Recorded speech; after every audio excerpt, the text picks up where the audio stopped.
I'll do the intro. Hey everybody, it's Evan Rogers. We're coming at you at blah blah blah blah blah. You've heard it all a million times before, and if you don't know what playlist you're on, that's your fault. Online live lessons number 8 trillion. We're on lesson 9, or chapter 9. I don't know. Maybe I should not call them lessons. Whatever. We are using adjectives to add nominally modify nouns. That sounds very difficult to understand. And we're also using movement verbs, especially ikimas, using the ni particle and eh. Oh my god, Evan, that's impossible to understand. Well, we already know what an adjective is, right? Yeah. Thank you. John's like, no. To modify a noun, we know what a noun is, right? Yeah. I hope we know what the word modify means. That just means describe.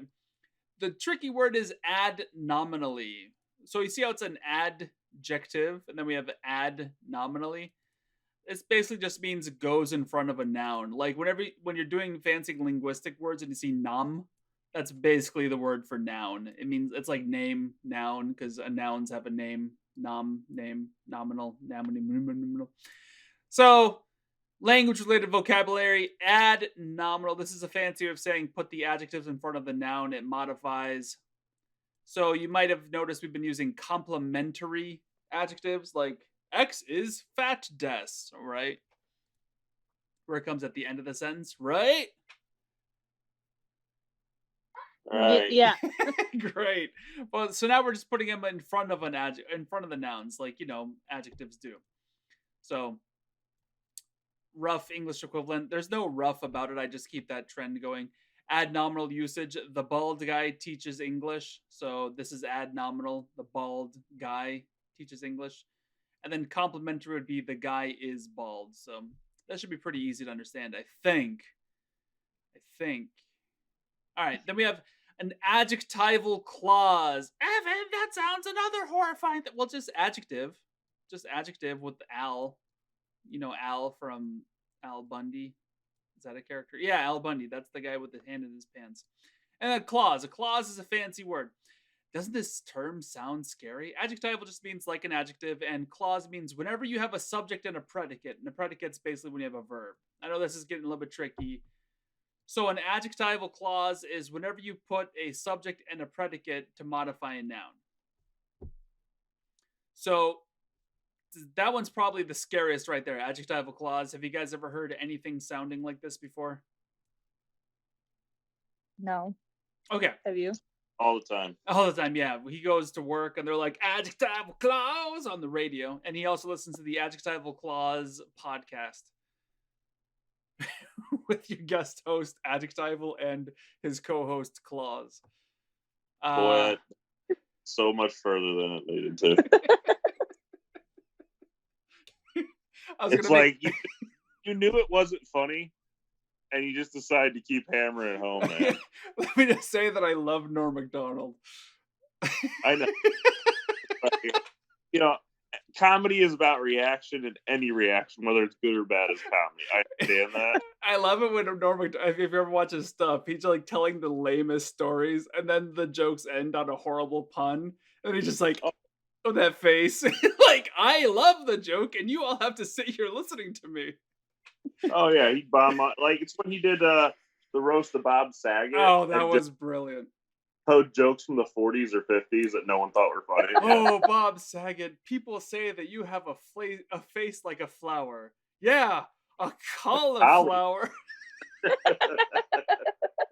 That was one of the best things ever. And I love it because everyone else was just being horribly, like, abusive to him.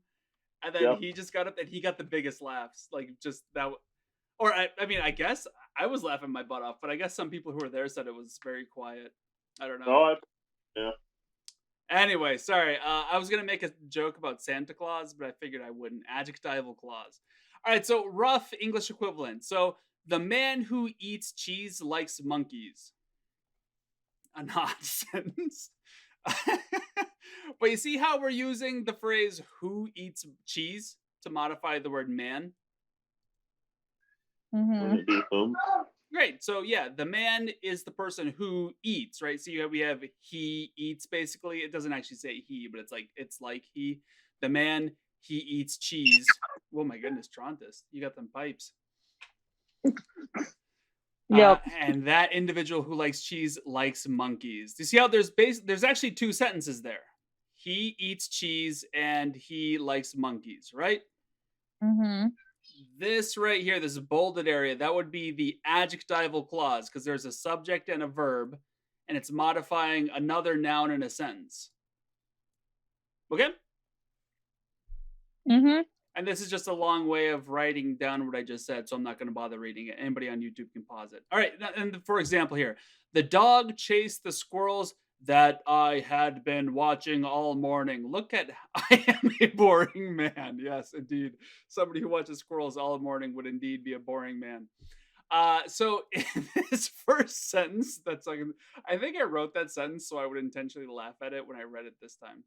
The dog chased the squirrels that I had been watching all morning. Okay, so notice I had been watching all morning these squirrels. These are the squirrels that I had been watching, right? And this whole clause, I was about to say phrase, but that's grammatically not the correct term, linguistically not the correct term. This clause, because it has a subject and a sentence, a subject and a verb, is modifying a noun. Thus, it is a clause that is adjective in nature. And so we give it the phrase adjectival clause. So now everyone watching this is now a linguist. Okay, great. You're now all, and John, if I might say so, you're quite cunning. All right, definitive. The fancy I'm a cunning linguist. That's exactly. I hope it's actually funny and not giving me pity laugh. Definite. You take it either, though. I will take either one. All right. Do the famous Norm Macdonald. You guys can't see my face, but that was the face he does whenever his jokes bomb. Definite. The fancy linguistic term definite is used for words that identify a specific thing out of many very similar things. So, for example, that dog or the dog compared to a dog, right? Look at a dog. It doesn't, that means any dog out of all the dogs that have ever existed. Think of one. And then this is that dog, the dog that we all know that we're talking about, or the dog. The and that would be definitive. They would be definite. Does that make sense? Yeah.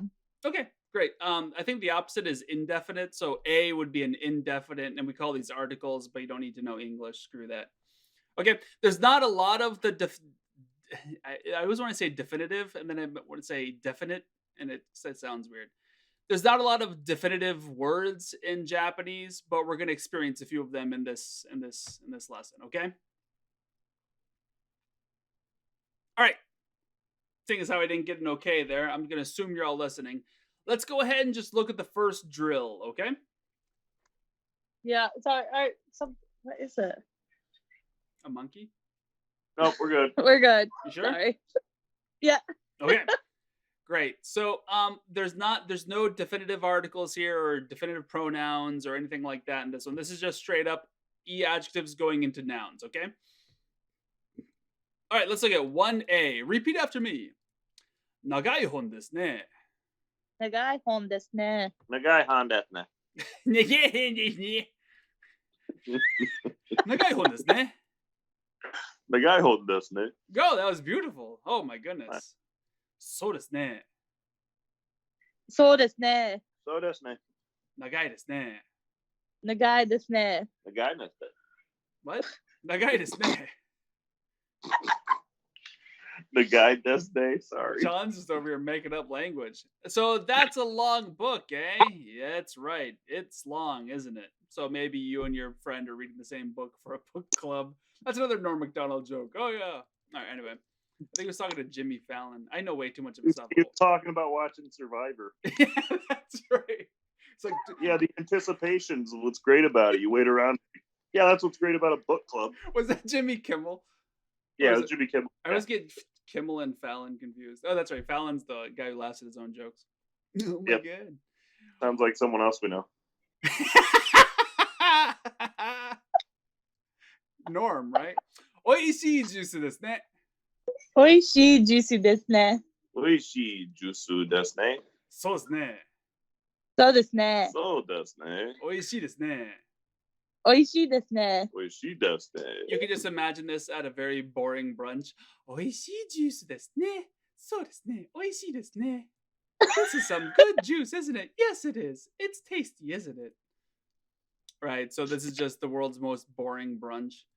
But you know, these are accurate sentences that do get spoken. So there we go, and then we're just gonna chug right through them. So just to use some of these fancy language words, which is actually another series of videos that I've made.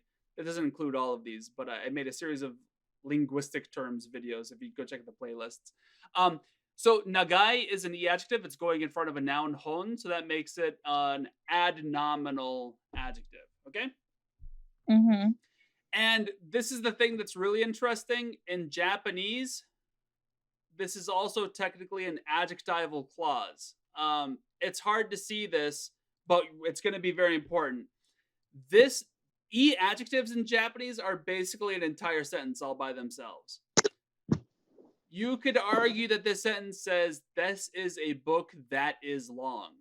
Japanese doesn't really differentiate that well between a long book and a book that is long, or delicious juice versus juice that is delicious.